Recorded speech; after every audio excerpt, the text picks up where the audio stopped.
আজকে 2 মাস হলো আমরা হানিমুনে এসেছি। কেমন লাগছে তোমার?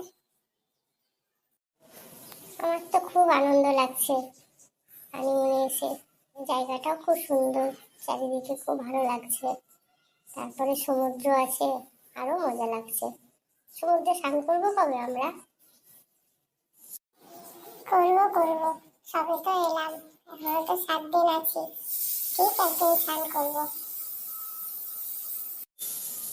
আচ্ছা চলো একটু বিচের ধার দিয়ে ঘুরে আসবে, একটু গল্প করি আমরা দুজনে। হ্যাঁ, গল্প গল্প তো করবোই।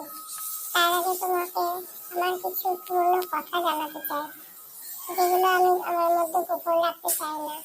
তোমাকে সেগুলো জানিয়ে দিতে চাই, যাতে পরবর্তীতে অন্য কারোর কাছ থেকে শুনে তুমি দুঃখ না পাও। আমি নিজের মুখে তোমাকে সবটা জানিয়ে দিতে চাই।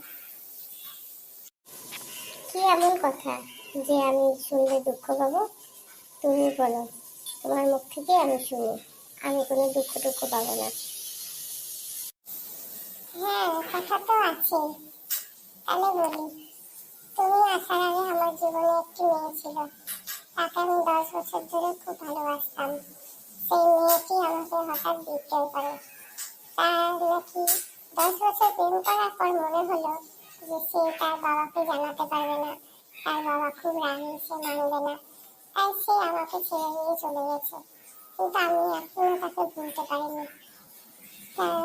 সে যদি এখনো আমার জীবনে আসে, আমি কিন্তু তাকে নিয়ে নেব। তোমাকে কিন্তু সেটা মেনে নিতে হবে। কি বলছো তুমি এসব কথা? আমি তো এগুলো আগে কখনো শুনিনি। না, আরে শুনলে কি করে? এগুলো তো অত জানাজানি হয়নি, কেউ জানতো না সেভাবে আমাদের এই ঘটনাটা। আমার কিছু বন্ধু ছিল, তারাই জানতো। আমার কোনো রিলেটিভ বলো, আমার বাড়ির লোক বলো, তারা কেউই জানতো না। সেই জন্যই তুমি এই কথাগুলো জানতে পারোনি। ও, তোমার বাড়ির লোক কেউ জানতো না? তোমার মা বা বাবা কেউ জানতো না? না গো, আমার বাড়িতে কেউই জানতো না।